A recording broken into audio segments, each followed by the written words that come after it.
దౌర్భాగ్య ప్రభుత్వం ఈ ప్రభుత్వం అని ఈ సందర్భంగా తెలియజేస్తున్నాను. అదే శ్రీముఖలం తాగునీటి పథకం పూర్తయితే మనకి సారుకోట, జలమూరు, పట్టి గ్రామానికి తాగునీరు వచ్చే పరిస్థితి ఉండేది. చేతకాని ప్రభుత్వం, చేతకాని ప్రజాప్రతినిధులు ఇక్కడ ఉన్నారు. అలాగే తీసుకుంటే ఈవేళ దోపిడీలు, దౌర్జన్యాలు, మన ఎర్రన్నాయుడు చిల్డ్రన్ పార్కు సర్వాంగ సుందరంగా తీర్చిదిద్దడానికి నిధులు మంజూరు చేశాం. మన చంద్రబాబు నాయుడు గారు మంజూరు చేసి పనులు పూర్తి చేసిన పార్కుని ధ్వంసం చేసి మరి కబ్జా చేయడానికి చూసిన దుర్మార్గులు ఈ దేశంలో కాదు ఈ ప్రపంచంలో ఉండరని ప్రభుత్వం ఆస్తులను ధ్వంసం చేసి సొంతంకి చేసుకోవలసిన దౌర్భాగ్య పరిస్థితి ఈ వైసీపీ నాయకులు, ఈ వైసీపీ ప్రజాప్రతినిధులని ఈ సందర్భంగా తెలియజేస్తున్నారు.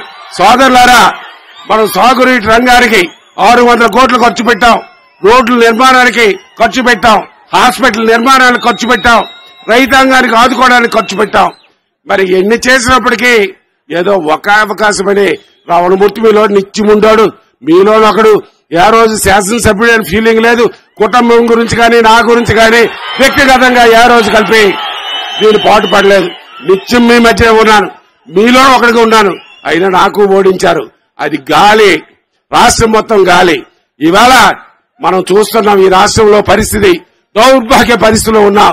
పేదవాడికి నిత్యావసర ధరలు పెరిగిపోయి, రైతాంగానికి గిట్టుబాటు ధర లేక, యువతకు ఉద్యోగాలు లేక అన్ని వర్గాల వారు ఈవేళ మళ్ళా మా చంద్రన్న రావాలి, తెలుగుదేశం పార్టీ రావాలి, మా యువ నాయకుడు లోకేష్ బాబు గారు నాయకత్వంలో మా సమస్యలు తీరాలని పాదయాత్రలో మరి అతను కలుస్తూ అతనిలో అడుగులో అడుగేస్తూ వాళ్ళు మమేకమై ఆ సమస్యలన్నీ కష్టకాలన్నీ తెలుసుకొని రాబోయే గవర్నమెంట్ లో మరి అవన్నీ పొందుపరిచి మేనిఫెస్టోలో పొందుపరిచి ఏదైతే ఈ రాష్ట్రానికి జరిగిన అన్యాయం ఉందో, ఈ ప్రాంతాలకు జరిగిన అన్యాయం ఉందో అన్ని తీర్చడానికి మన యువ నాయకులు ఈవేళ శంకరామ సభకు వచ్చి ఈవేళ సూపర్ 6 ఏదుందో ఆ కార్యక్రమాల గురించి, మన నియోజకవర్గం పరిస్థితి గురించి అన్ని అతనికి తెలుసు. మరి చీఫ్ మినిస్టర్ వచ్చాడయ్యా, నర్సరీపేట చీఫ్ మినిస్టర్ వచ్చి మరి మన బొంతుకి ఒక ఎత్తుపోతల, బొంతు కాదు రంగసాగరం ఎత్తుపోతల పథకం ఇస్తామన్నాడు. ఆ హామీ ఏటైంది? లేకపోతే నర్సరీపేట నడిబొడ్డును రాజుల చెరువు బాగు చేస్తామన్నాడు. మనం ప్రారంభించిన పనే పూర్తి చేయలేదు. అటువంటి దద్దమ్మ ఈ ప్రభుత్వం ఇది. అందువల్ల ఏవైతే సూపర్ 6 ఉందో మరి మన నియోజకవర్గం గురించి చెప్పాల్సిన లేదు. సర్వాంగ సుందరమైన నియోజకవర్గం. ఒక పక్క కొండలు, ఒక పక్క సముద్ర తీరం, ఒక పక్క గుడిసెదార నది ప్రవహిస్తుంది.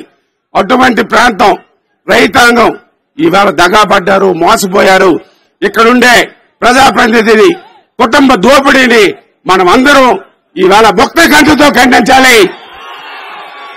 ఓ పక్క అనుమతులు లేకుండా ఇసుక దోపిడీ జరుగుతుంది ఈ నియోజకవర్గంలో. అలాగే ఓ పక్క అంగన్వాడీ పోస్టులకి, షిఫ్ట్ ఆపరేటర్లకి ఏ పోస్టు పడినా, ఏ ట్రాన్స్ఫర్ జరిగినా ఆఖరికి లంచం లంచం లంచం, కుటుంబ సభ్యుల దోపిడీ ఇక్కడ జరుగుతుందా లేదా? జరుగుతుందా లేదా? అటువంటి అవినీతి పరులను బుద్ధి చెప్పాలి.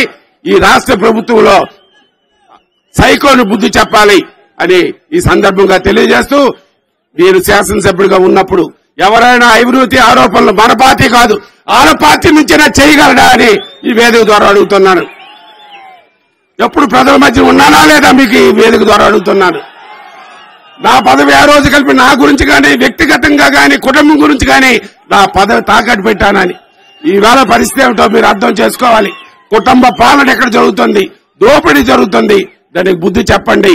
మనం రాబోయే రోజుల్లో మన ప్రభుత్వం వస్తుంది. మన కార్యకర్తలు జరిగిన అన్యాయాన్ని మన లోకేష్ బాబు గారి నాయకత్వంలో ఇప్పటికే లోకేష్ బాబు గారు కార్యకర్తల సంక్షేమానికి గతంలో పెద్దపీట వేశారు. ఈవేళ కార్యకర్తల ఇబ్బందుల్ని మరి అతను దృష్టిలో ఉన్నాయి.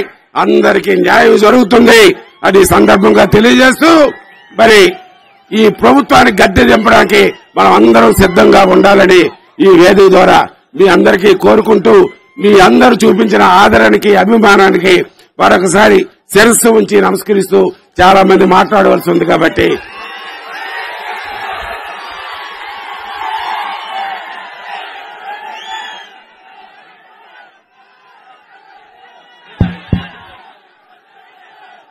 బలగా ప్రవీణ్ గారు సభను ఉద్దేశించి మాట్లాడతారు.